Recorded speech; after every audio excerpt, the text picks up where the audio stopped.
یہ بات ہے قرآن کی۔ یہ کوئی قرآن نہیں، یہ محمد کی شاعری ہے، ہم اسے نہیں مانتے۔ یہ کہانی ہے اس آگ کی جو ایک بی بی اپنے شوہر کے لیے جلائے گی۔ میں اس آگ کو اور بھڑکاؤں گی۔ یہ کہانی ہے اس انسان کی جو رسول اللہ صلی اللہ علیہ وسلم کو بھرے بازار میں رسوا کرتا تھا۔ مکہ والو، اس کی بات مت سننا۔ وہ کہتا یہ میرا بھتیجا ہے، یہ پاگل ہے، دیوانہ ہے۔ لیکن ایک صبح سب کچھ بدل گیا۔ آج صبح کتنی سکون بھری ہے۔ کوئی صفا کے پہاڑ پر چڑھ رہا تھا، وہ پہاڑ جس پر لوگ اپنے باتیں بتانے کے لیے چڑھتے تھے۔ یا سباہا، اس کا مطلب کہ اے لوگوں اٹھو، تم پر کوئی خطرہ آنے والا ہے۔ یہ خطروں کی پکار تھی۔ جلدی چلو، کچھ بڑا ہوا ہے۔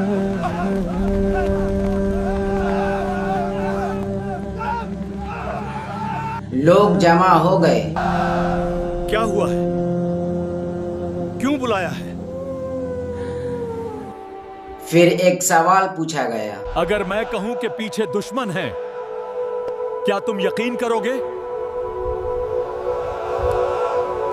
لوگ بولے ہاں، آپ سچے ہیں، ہم یقین کریں گے۔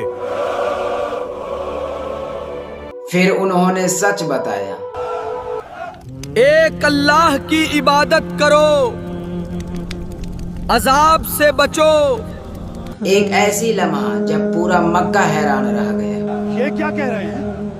تعجب ہے، کیا ہم اپنے باپ دادا کا دین چھوڑ دیں؟ لوگ سمجھ ہی نہیں پا رہے تھے کہ یہ کیا بات ہو رہی ہے۔ اپنے خداؤں کو ناراض کر دیں؟ یہ کیسی بات ہے؟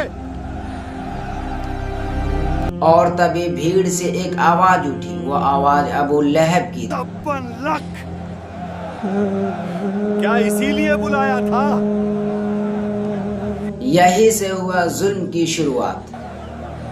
مارو اسے، پتھر مارو۔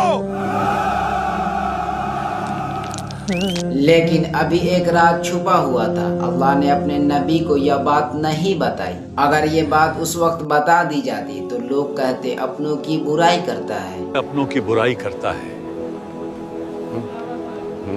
اور نہیں۔ لیکن نبی صلی اللہ علیہ وسلم کا مشن جاری رہا، ایک اللہ کی عبادت کرو، اور ان کا سب سے بڑا دشمن ہر جگہ ان کے پیچھے لگا دی گئی۔ یہ کون سی نئی شاعری لے آیا ہے؟ یہاں تک کہ بچوں کو بھی ان کے خلاف کر دیا۔ مارو، پکڑو،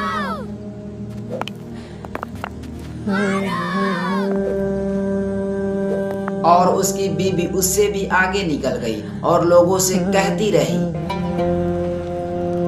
احمد کا بوائکاٹ کیوں نہیں کرتے؟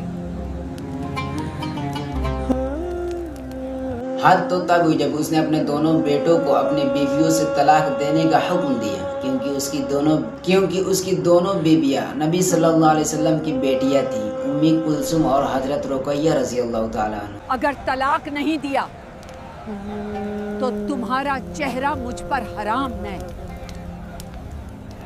مجبور کر دیا ایک بڑا فیصلہ لینے پر۔ ہم آج ہی طلاق دیتے ہیں۔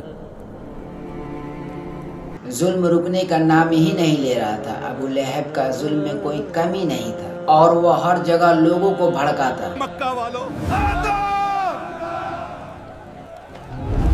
اس کا بھتیجا دیوانہ ہو گیا ہے۔ آخر کار اللہ کا فیصلہ آیا، تب اللہ نے سورہ لہب نازل کی، اور پھر یہ آیتیں، بسم اللہ الرحمن الرحیم، تبت یدا ابی لہب وتب۔ اور اس میں صاف کہا گیا، ٹوٹ گئے دونوں ہاتھ ابو لہب، اس کا مال، اس کی اولاد کچھ کام نہیں آیا، اور اس کا انجام بےحد دردناک. یہ اصل میں کوئی کہانی نہیں، یہ سیرت النبی کا واقعہ ہے. اگر یہ آپ نہیں جانتے تو اپنے آپ سے سوال کیجئے کہ شیطان کا کون سا وسوسہ ہے کہ زندگی کا اتنے سال گزارنے کے بعد بھی اس نے آپ کو اپنے نبی سے، جس کے محبت کا آپ دعویٰ کرتے ہیں، محروم رکھا ہوا ہے. تو اسی لیے میں سیرت النبی کا ایک سیریز شروع کیا ہوں. بہت ہی آسان طریقے سے سیرت النبی کو سمجھا جا سکتا ہے. تو یوٹیوب کا اس چینل پر جائیں، سیرت النبی کو سمجھیں، اپنے نبی کو جانیں اور اللہ کو پہچانیں، اور اس ویڈیو کو زیادہ سے زیادہ شیئر کریں تاکہ ہم اور آپ جیسے غافل لوگ اس غفلت سے باہر آئیں.